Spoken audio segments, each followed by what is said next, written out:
there. I've been seeing that more people have been finding my channel and watching my Angela Anaconda videos. So thank you for watching. And I knew other fans of this show were out there. I'm glad we're now finding each other. Anyway, I've been doing a bit of digging, and I think DHX Media is the company that owns the rights to this show. Now, production companies are shut down right now for the holidays, and things aren't really going to be ramping up again until about the second week of January. But I'd really like to start putting the idea in their head that Angela Anaconda is a show that's worth rebooting, and not only that, that there's a plan and a vision for how it's going to be executed. So what I'd like for us to do is reach out to DHX, send a small, quick, polite message. This is their handle. Something quick like, hey DHX, I'm a fan of Angela Anaconda. I'd love to see it get rebooted. AmazzonKane has a plan for it. Please consider. Something quick like that. And the more people who show interest in it, the more likely it's going to happen. Though things get ramped up again in January, so I'm going to be asking about this later. But start thinking about it, because I think it could help. Anyways, this episode of Angela Anaconda is Puppy Love.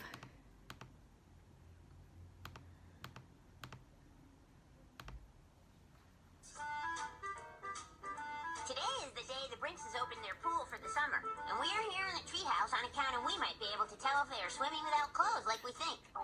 This is already worded 10,000 times better than View to a Brinks. I think we should eat the cupcakes I brought right now, because, you know, the sight of the Brinkses naked might make us lose our appetites. And now they know! Rice crackers for everyone. They always settle my stomach. Do you see anything? This is also the episode that got YouTube pooped. I think I heard something. Danette Manoir, what are you doing here? And why is your gardener attacking our tree? He's not attacking your precious tree, Angela Anaconda. He's putting up a tree's important community notice. My valuable purebred French poodle Ooh-la-la has gone missing. The poor little thing is outside somewhere, and he doesn't even have his booties on.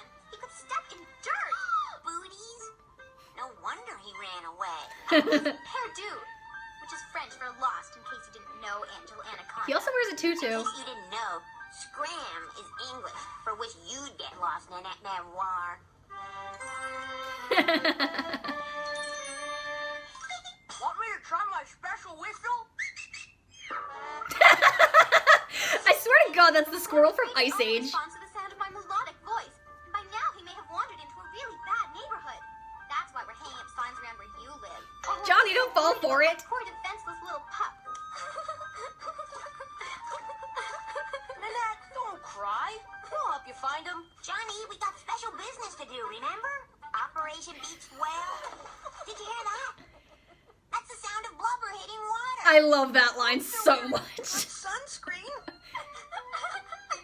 Blubber hitting water. Come on, This is, again, worded so much better than the other episode was, because they clearly say, we want to see if the rumors are true. We think they're nudists. We want to see if it's true. Let's go. Come on, Ian. So, I don't know what the wording was, what the deal was. Well, I guess the Brinkses will still be naked tomorrow. Come on, let's go find that poodle. Don't know what the deal was, but still. Come on, Dougie. Where are you? And Johnny got his head stuck in a mailbox like the one guy in Funny Photos. Gina, stop being useless! I can't believe that we wasted a whole day trying to find a dog that we couldn't find. Yeah, no reward money and no bear Brinkses. And none of your cupcakes either. Gina screws over her friends at every turn, I swear to God. My poor little doggy is wandering around without his booty. In my backyard. Oh! Gambling.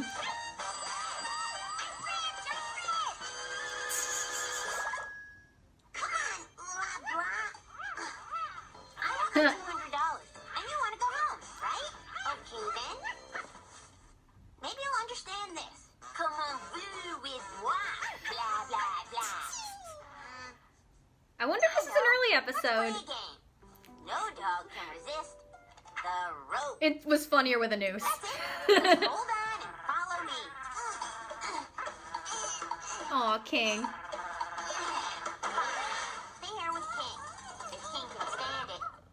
get your unfortunate owner. I wonder if this is an early episode because the motion is a little more stilted and the voices are a little different. Just leave the quiche on the porch and charge it to my tab. Angela, since when do you work for Chez Poulet? I don't. And I'm not delivering your dinner. I'm delivering your precious little poodly thing. Really? I don't see my dog. That's because he's at my house. Oh, please. My dog The would old sooner cameras are be funny. at your house. Not that there's much of a distinction. $200. $200. $200. I heard that. You should be ashamed of yourself, Angela Anaconda. Showing up here trying to cheat me out of the reward while my poor Ooh-la-la is still out there somewhere. So since Angela talks to herself a lot and Annette heard that, what else does Annette know? Does she know about the revenge fantasies? He's not lost. Maybe not. I can't believe you stooped so low as to take advantage of me in my time of deep despair. I'll show you deep despair. I heard that, Angela. I'll kindly leave before I call security. Feelings mutual. Okay. What we need is proof that ooh-la-la-dee-da is in my backyard. I hope this doesn't involve a pooper scooper. Here, look. Aw, the dogs are in love. Swear to God, there is a Romeo and Juliet story going on with those two dogs. Nothing. I get it. Provide Nanette with photographic evidence, and she'll have to give you your reward money. Also, yes, Polaroid We camera. could just take a picture. Are you sure we're not going to get in trouble for spying on them? Gordy, they're just dogs. They have no constitutional right to privacy. Is anyone else thinking of the YouTube poop, or is it just me? I don't think they were smiling, but Ooh-la-la was sure wagging his tail, you know? Johnny's eyebrow. What Annette's gonna say when she sees these. Aw, the dogs are cute. My eyes! Curse my eyes! Wait, there's more. So overdramatic. Princess. Yes, tell Mommy and Daddy. Nanette's Now she's trying to blackmail me. Look, there are the photos for proof. mom looks like a Barbie doll. I don't even know what that means. Angela Anaconda, I thought you were my friend. When? I'm your dog. I only took the photos on account of she wouldn't believe me. The dad has a really fancy mustache. She's calling me a liar. There, baby doll. Tell Mama how to make her little peach feel all better. You name it. Anything.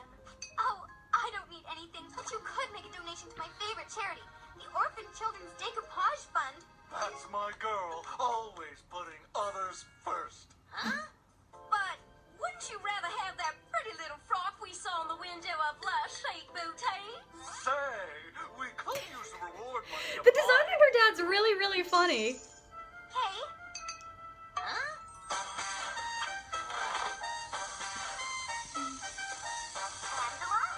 Angela.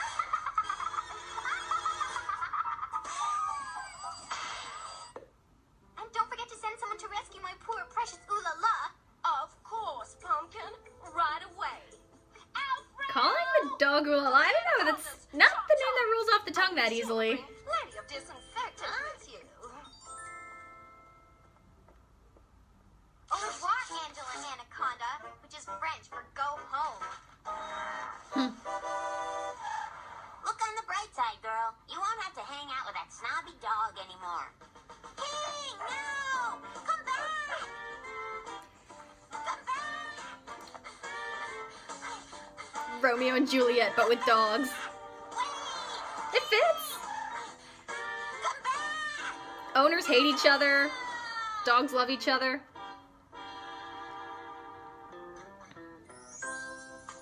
Old Lady Angela. Aww. Uh-oh. Also, King and Ooh-la-La are definitely First we a met. gender non-conforming couple, because King is a girl dog, and Ooh-la-La has been said to be a boy. So, they express themselves in very unique ways. Good times and bad.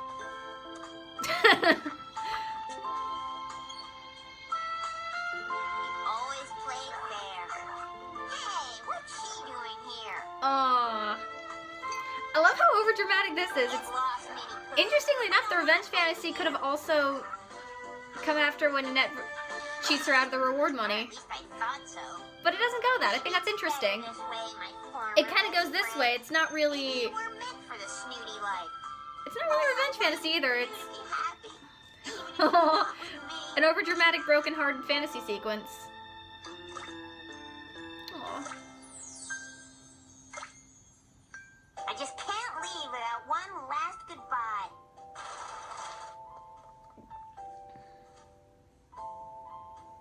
Ooh la la, dear! To celebrate your return, I had to whip up your favorite, a cheese and asparagus souffle made with Roquefort. That's French for Cheese that smells like shoes. Bye, King. It was great knowing you, girl. What are you doing here? Mommy, Daddy, that mangy mutt is in my house! No, no, no! Eating off the floor? He learned this from you.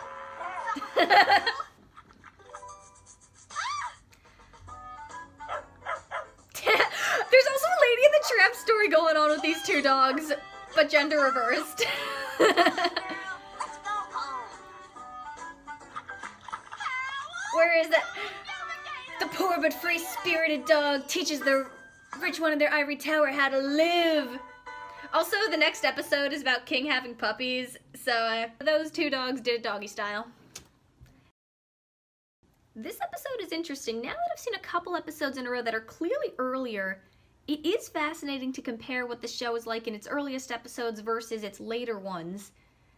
And here, while the story is generally pretty consistent across the board, the characterizations, how they start out, are fascinating. And I noticed some of the rougher edges with the technology this time around, and not just with the way the bodies are composed at times.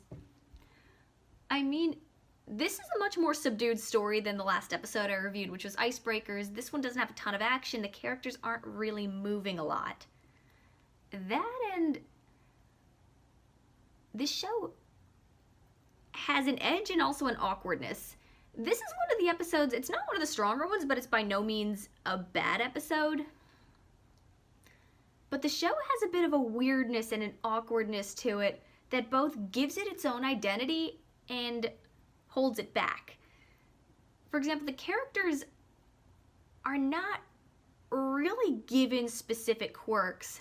Angela's your tomboy, Gina's the fat kid, Gordy's the neurotic kid, and Johnny's the dumb kid. And you get some good jokes with them, you get some good scenarios. But that's something with this show that could have been pushed a little further. They could have gotten much more specific with who these characters are, and some of them never quite get there. The most three-dimensional characters in the show are Angela Anaconda and Gordy Reinhardt. Those are the characters you spend the most time with. You get to know them, you get to know their lives. There's more time dedicated to them, and they are much more fleshed out and well-rounded compared to some of the other characters, who are much more broad stroke. But there's stuff that the show gives us that can be worked with. For example, with Johnny Abadi, he lives with his Nona and his Uncle Nicky, and his Uncle Nicky's a sleaze. Johnny, based on some of these background jokes I've seen, is implied to be a budding pervert himself. So you could play with that and see how he clearly does not have a good role model, so you could have a 2.5 Men situation with him. Gina Lash, you don't really get a lot about her, but the show has said a couple times she has a very attractive mother, and who's implied to be a single mom. So you can see, you could play with how does that affect her? Does she compare herself to her mom? Is she cool with who she is? She's also, Gina Lash is also, in my opinion, not that good of a friend.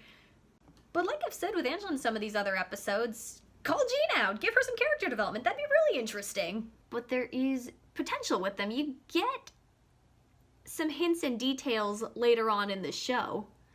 But it is really interesting to see, well, what were some of the earliest episodes like? I also found the sound editing a little rougher this time around. In the last episode, the side characters' voices were not quite established and were a little different. Here, I noticed it with Angela's voice. While Sue Rose's performance has been really, really consistent, even from the first Kablam shorts, I noticed that this one, it sounded just a bit off, and I don't know if it was the take that was used or if it was just the sound editing on her voice. Because I noticed the score was a little louder. It wasn't quite mixed all that well. But this is extremely normal for shows when they're finding their footing. It is a little more awkward. It is a little rougher. And it is much more noticeable with older shows. It still happens even nowadays, but I find it's interesting to look at. What were your guys' thoughts on that?